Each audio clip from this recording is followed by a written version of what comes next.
Thank you, Mr. Chair. Thank you, Mr. Richard, for your testimony and for all the work that your members are doing every day to make sure that taxpayers have value for their money. This is an extremely important task. My first question, the matter you talked about in your opening remarks, you said,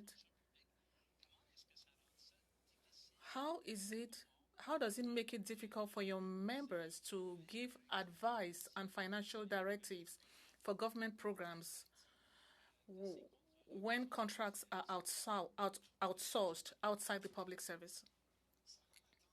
This makes the task of our members more difficult to carry out their job when they don't have access to tools, to authorities, to the documents they need. For example, medical doctors. If you go to your doctor and you ask for a medical report, you want to know your situation, and then if you are hiding information from me, if I don't have the right information, my diagnosis will not be appropriate. It's the same thing for our members. We have people who are financial professionals. Most of them are accountants. Most of them did auditing. They have the tools. But if they don't receive the information, if they are put aside saying that we can do this outside, we could try to find out how to do a budget, how to do a financial analysis. An external firm is going to do it. Why? We have the experience and expertise in-house within the public service. Our members are saying they find it strange. A consultant is recruited to work on a project, but I'm the one who prepares the report for the consultant. He does the job, and then he comes and asks me to check whether it's right or not. That's not how it works. And then the final report is done by our members.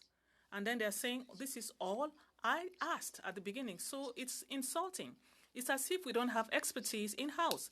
The consultant recruited is outside, but to prepare his report, he needs us. So we need to trust our members. You need to give them opportunities. I'm not saying you should never use consultants. When there's lack of expertise in-house, of course, you need external consultants. But sometimes, by default, people go to consultants. Thank you for that answer. I've been in Parliament for a long time, seen numerous scandals of this contracting out. Arrivecan, we're looking at $60 million. The Phoenix system started under the Harper government, is now at $2.5 billion and counting. The ETS scandal under the Harper government is $400 million. And I could go on, both the Harper government and the current government, numerous scandals. At any point, have you seen governments, like the former Conservative government, actually consulting with the expertise that is in your union, the financial accountants that understand the best way to go forward? Were you ever consulted, your members, ever consulted on Phoenix, ever consulted on ETS? You've mentioned that they were not really consulted on Arrivecan. Very broad question. I will tell you, generally speaking, if we are consulted, which is not often, it's an afterthought. It's not at the beginning of the process to ensure that we're getting things right. Are we putting in place proper due diligence, proper accountability? We're trying to bring our members front and center to ensure we can avoid blunders like Phoenix, costing it out. Does this make sense? Recently, we had the public service healthcare plan. How much is that going to cost? We have financial professionals in-house that can help cost these things out, budget, forecast. This is what we do professionally, but we need the tools and the authority and the data to do our job. Thank you. Now, you mentioned whistleblowers and the important role that they play. I remember vividly the case of Sylvie Terrien, who was a whistleblower under the Harper government, talking about misuse of EI funds, and the Harper government just canned her, basically summarily fired her. And there are many other examples of whistleblowers under the Conservatives, whistleblowers under the current government that have either been intimidated or have been fired. What are the protections we need to see so that we actually have a culture where whistleblowers can come forward with this information and not be raising the concerns of dismissal or being summarily fired, as we see in so many cases?